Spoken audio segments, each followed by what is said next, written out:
What's up, crew? Welcome back to the Nate the Great YouTube channel. My name is Nate. Hey, it's been a while. I'm not. I know it's been a couple minutes since I posted a video, and there's a really good reason for that. Let me tell you that here in a sec. I'll tell you all about that in a second. But here I am out doing my non-negotiable. Had a nice weekend. Hope everybody else had a nice weekend. I took what you call a diet break, and so I'll get it. That'll be the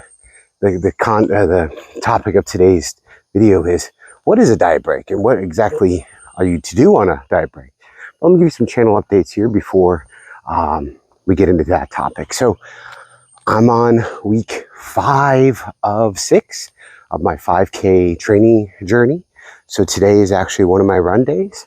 As you can see, I'm out here with my vest on. So because of the logistics and my day job, I have to coordinate, and I'm going to be doing my run in the evening, which is not desirable, but it is what it is. You gotta just get it in. So it'll be a 30-minute straight run. The idea is I'm not going to be focused on the distance, just being consistent with running for 30 minutes. Unfortunately, due to the weather in Florida, because it's so volatile in the evening, there's a good chance I'm going to have to go run on the treadmill at the gym, which again, it is what it is, right? You gotta get it done. Don't make excuses. In addition, I am again still focused on losing fat and gaining muscle. So let me post those up here right now. I'm not really focused on the weight right now. It's creeping up just a little bit, and I'm going to tell you just what I'm going to do to kind of sort that out in time here. So yeah, those are the channel updates. So let's just jump into the main topic, which is a diet break. Now, when I was on my health loss journey, and I started many years, well, a few years ago at this point, I didn't know what that was. So imagine you're in a calorie deficit, you're working on being strict with your diet, right? And you have all the energy and all of the enthusiasm and you're inspired and you're motivated because you're overweight or whatever. And then you start on a diet and it's working. And eventually you get to this point where your body adapts. And my interpretation of a diet break is not a binge, not a just go eat whatever you want, all permissions are back on the table. What it is a structured way to kind of break and stop and take heed as to where you're at and understand, yes, the scale is going to go back up a little bit more. But what you don't do is during a diet break is this, okay? So let's talk about the things you don't do. You don't stop moving. You don't stop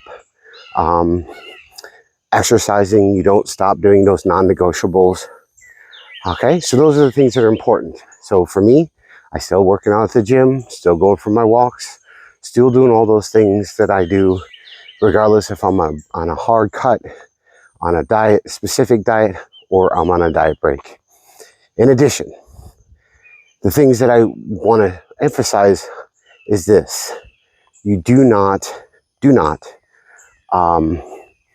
go full bore in the opposite direction. So this is one of the biggest things I did wrong on carnivore is, carnivores should be used as an elimination diet, especially if you have autoimmune system disease issues like I have psoriasis and Crohn's. So it made sense to kind of try to eliminate a lot of variables so we can understand what was causing some of my flare-ups, etc. And I was very successful in figuring that out.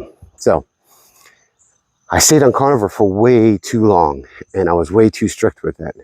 And your body just reacts in kind. It just starts to shut down. My adrenals were going all over the place. My thyroid was going function was terrible. My sleep was absolutely horrible. My energy levels were tanked. Without pots of black coffee every day, I would just have no energy to do anything. My gym sessions, all my metrics when it came to strength were just in the tank. So again, doing a diet for too long, regardless of what diet is a recipe for disaster. So diet break. It's a structured way to pause and to give your body a little bit of a different variety of nutrients. For me, a diet break looks like this. So right now I've been doing a lot of sugar dieting, low sugar fasting. And so I've been avoiding fats. So a sugar fast for me, a diet break for me would be this. This is exactly what I did this weekend. Is, you know what? I said, I'm going to have some ice cream. I'm going to have some food that is, like tacos, or I'm going to have some fatty meats. And I'm not going to think about the food. I'm just going to enjoy having them, not over obsessed with them. So if I want to eat and I'm hungry, I'm just going to put those back on the table for now. And then I'm going to weigh myself every day so I know where my body's at. Again, understanding that when you change your diet, more times than not, what's going to happen is you're going to gain some weight, especially if you're adding things in rather than taking things away. So this whole weekend, again, happy belated Father's Day to all my dads out there. Hope you got your ties and your knickknacks and trinkets, and you had a nice day with your family, as I did.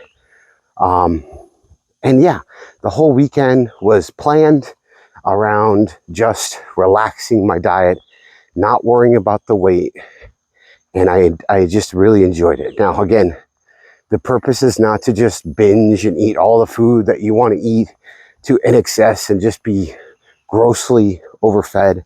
That's not the point of a diet break. The diet break is to, again, just take a quick pause. It can be a couple days. Like for me, it worked for 2 or 3 days.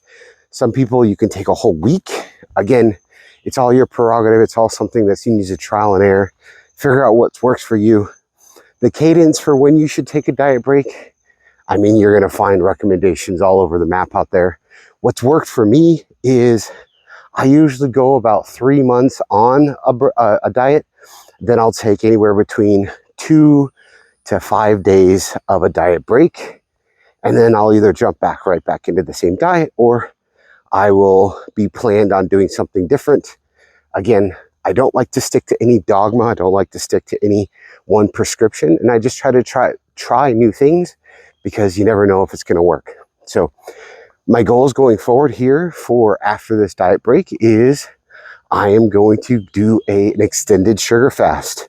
Why? Because I'm seeing my weight creep up just a little past my boundaries, and that's okay. And so I'm just going to do like a 10, 12 day sugar fast, and that'll be that. And I'll document it. So let's just call this day 1 of my, using the sugar fasting protocol to get that scale weight back down. Now, as you saw here at the beginning of this video, I posted up my body fat percentage. I posted up my muscle mass. So I'm gaining muscle mass, and I'm not really gaining much body fat percentage. I'm still at like 23 point something, even though I've gained like 15, 20 pounds. And to that end, it's like, that's what I'm really focused and dialed in on. Although that scale is starting to make me nervous. So the way I know how to control the scale is I do sugar fasting, and I'm going to be doing it pretty strict, and I'm going to have a good time. It's not hard to do. So I already had my sugar bomb this morning, and I'll be posting up everything I eat during these sugar fasting. So again, I'll just probably label this how to take a diet break, and then back on the sugar fasting protocol to get that scale to move back in a range where I feel like I want to get 5-10 pounds off. And I know I can do that in a matter of 12 days or so. And the goal is I'll cut my sugar fasting. When I do my 5K, I'll be taking my wife out for dinner that night afterwards. And so that'll be when I break the sugar fast. So anyways, everybody, hope everybody's having a nice, wonderful day.